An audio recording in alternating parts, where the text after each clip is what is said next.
Hello everyone and welcome back to another Jay the One-Eyed Gamer video. This time we're going to be looking at Utawarerumono Zan. We actually got a reveal trailer for the game since we haven't heard anything in about a month when I made the video talking about it with just using the Famitsu scans. So it's very interesting to see that we finally get some information on this action game that we've been waiting for a while to actually get a look at. And without further ado, let's kick off the trailer, shall we? First we see some letters. I don't know what they say because unfortunately I don't know Japanese writing that well. Coming up next, we can see it clearly putting out 2018 September 27th as the release date. We see that Aquaplus is teaming up with Tamsoft, and for you guys that don't know about Tamsoft is actually the guys that have worked on the Senran Kagura franchise up until I think Peach Bleach Splash. Also worked on Gintama Rumble, which came out last year, which I've heard is a pretty good game. I myself haven't had a chance to try it out. I think it's going to do good. I think it's got a good pedigree. And now we go into a little bit of the game in motion with Nekone. I'm gonna roll the video back and slow it down as we get to see the animation looks really nice. I think it feels like you're looking at the anime because usually in the game it's chibi form. Then we see Nekone using her special skill. Next we translate over to Utawarerumono, who I'm glad is revealed, and that is a cool scene. We'll run back the video, watch as he does a slash, and then as he finishes the slash he sheathes the sword with a nice little smirk, and as he's doing so has a one horizontal slash across the screen taking out multiple enemies. This looks awesome. This still frame, as you can see, looks really great. I think it looks like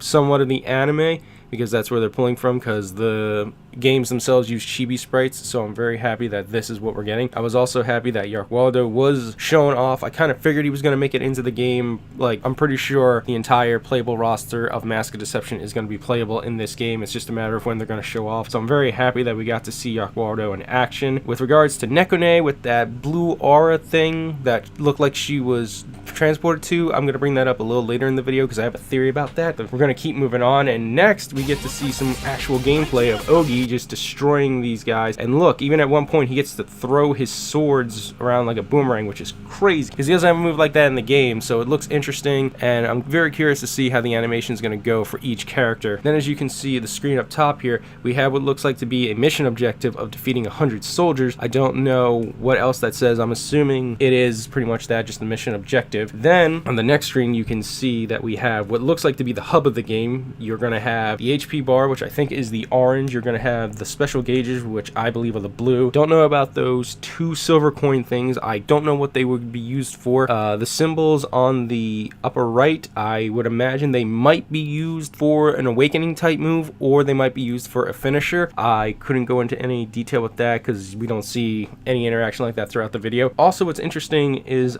on the left side column we get to see what essentially is 4-person swap mechanic. Right now you can only see Ogi and Narasu, but judging by this it seems like you'll be able to have at least 4 characters join you on any map. So it looks like they're taking some inspiration from like the Warriors Orochi franchise where you're able to have a 3-man team. So it's going to be interesting to see how that works. Moving on in the video we get to see Kon in action, and this looks really amazing. Like, the animation looks fluid. I bring it back so we can look at it again. I think this is not an actual combo. I think this is a special that you're going to be able to use in the game because the way it looks. We continue onwards and we get to see some gameplay of a person who's not really been in the game as a playable character, and that's Ukon, alter ego of Ushtoru. And it's very interesting to see because I didn't think he'd be playable, and him being playable kind of opens the door for characters that are not the main cast to become playable. And as you can see on the screen now, we're back to what is the prompt, but now we see that Ukon only has about 1 energy bar. His HP bar looks about the same as Ogi, but now he's got 4 of those little silver tokens, which I don't know what they do. The same symbols on the upper right. Well, like I said, I'm assuming they're involved in either the character's name or they are the special gauge that activates a certain like rage mode. And then like on the left you can see now we have a full 4-man party with Ukon being on the bottom, Kon being on the left, Haku being on top, and Nekone being on right. So we can infer that that is the setup with all 4 characters. And as moving on with more still frame, we can see now on a bigger scale the party members you brought are actually on the field, unlike a Warriors Orochi titles where they're not on the field with you, they're off screen until you switch to those characters, then bringing them in. But this looks like you'll be able to swap to characters that are on the field, because as you can see, Haku is directly in front of Ukon as he's in the middle of a combo, and to his left you can see Nekone shooting off a fireball. You can't see Cone in the display, so we can only imagine where she is. It would be also interesting to glean from this that maybe you can also command the characters and give them orders like you could do in like Fire Emblem Warriors. That's what I would think, but we don't know. And from what we can also glean from this screenshot, probably handle like Gintama Rumble and maybe Senran Kagura Estival Versus. I never played Gintama Rumble, but I had heard people say it's a pretty good game. I have played Estival Versus, and I get kind of like that vibe, at least with the graphics. I'm looking forward to that. You can see the blue number up there, that is probably a combo, and then underneath that is the damage, probably max damage you've done to the character, because you can see some light bars. And obviously in the bottom right corner you can see the kill count. I don't know what that column is right below the map on the top right. I could guess that that might have something to do with either commanding a unit or something else. I don't know the Japanese, so unfortunately I won't be able to like break that down. Move on to the trailer to see Narusu doing what Narusu does best, shooting arrows and doing awesome kicks. Rewinding the video back, you see that she does what I think is her first combo attack, because it looks like the same animation, but then she does a jump forward, and oh man, this graphics looks awesome. Then we move on to my boy Haku, who essentially is in the same blue area as Nekone. Then we go straight to the reveal title of Utawarerumono Zan with that awesome cross slash with the title, and then it just dissolves. And then we take a still frame of Haku, and like I said I wanted to talk about was that blue aura in the back. I think that is going to be for the final strikes, which are the strongest attacks in the game, like the finisher moves at the end of combos that deal out massive damage. I would have to say that I think maybe the silver coins might have something to do with that. I'm not sure, but my guess is just like with Haku, Nekone, and Yakuado in the video transported to a blue scenery area, my interpretation is they are doing their final special moves that are probably like cloud clearing. We don't know how to activate them at this point, but that would be my guess on what we're seeing on screen right now. And then to finish out the video, we see Oshiteru and Vurai pretty much fighting each other in their unleashed forms, which you only got to see at the end of Mask of Deception. With the still frames, as you can see, there was also some kind of announcement on the 18th. I don't know what that says. I know it says for PlayStation 4, and all I know is that it says May 18th, but since this video is past May 18th, I don't know if it was signifying something else. But what we can take from this still shot right here is that we can see Vurai jumping at Oshiteru when he's in his mask form and actually slugging each other out like they did at the end of Mask of Deception, which you didn't really get to play, you got to watch, but it was a really good fight. So, and as we go on to the next screenshot, we can see that Oshiteru fights back, hitting Vurai for what clearly looks like 297 damage consecutively. So I think when they let you play in this form, it's going to be a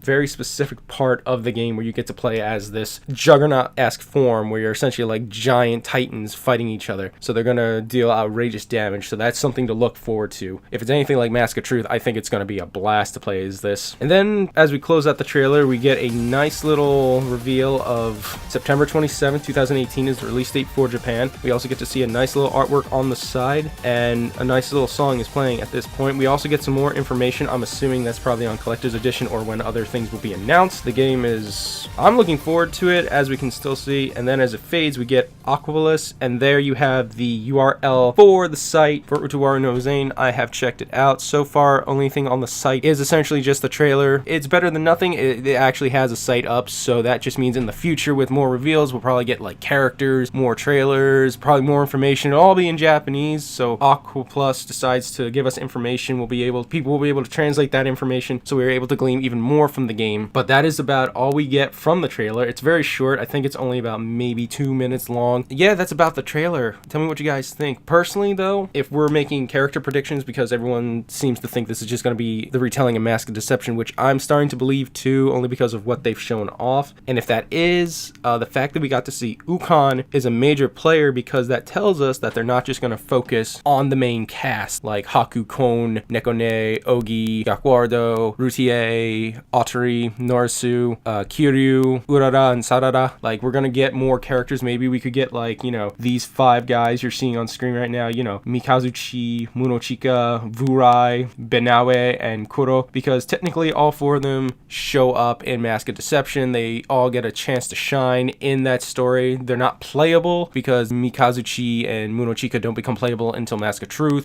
Binawe and Kuro aren't playable at all unless you play the remake. And Vorai is just a boss the entire time, but I think a lot of people would enjoy playing as Vorai because he's literally just a giant hulking mass to like walk around and beat people up. That's it from the trailer. I hope this was informative. I hope this got you more interested, guys. I pray that the video was okay edited wise. Like I said, this is the first time I've ever done this kind of video. I'm gonna do more videos on Utawarerumono Zan as it comes out with any information we can get, and I hope you guys enjoyed watching the video. I want to thank you guys for all the subscribes, all the views. It means the world to me that you do it. You don't have to do it. And if you want to help out the franchise, please check out Utawarerumono Mask of Deception, check out Mask of Truth, check out the anime. Let Atlas and Aquaplus know if you're interested in the game. Let's show them that, you know, these games can survive in the West. Like, there's a market for them, because I really like this franchise. This is one of my newest favorite franchises that happened in the last couple years that I got to play. I would very much like to see this continue to come to the West, so hopefully there can be enough support and interest for the game to warrant that. But that's going to do it for me, guys. I want to thank you again very much. If you liked the video, please leave a thumbs up. Always feel free to leave me comments in the comment section. I try to get back to you guys as fast as I can. If you don't want to hit me up in the comment section, please feel free to check out my Twitter. That will be in the description. Also, share these videos around. It really helps out the channel, helps it grow. Also, it spreads the information out for anyone who's interested in Utawarerumono. Like I said, I highly suggest it. I can understand why some people might not want to play it because it's a visual novel / strategy game, and that might put a lot of people off. So I think this is a good idea that we're getting like pretty much an action game version, I think, of that to get people in, because it's a lot easier to get people involved in an action game because you're letting them play as the characters and the story isn't like at the forefront. That's just my opinion. But either way, guys, I want to thank you very much. I want you all to have a great day, and I want you all to remember, let's rock!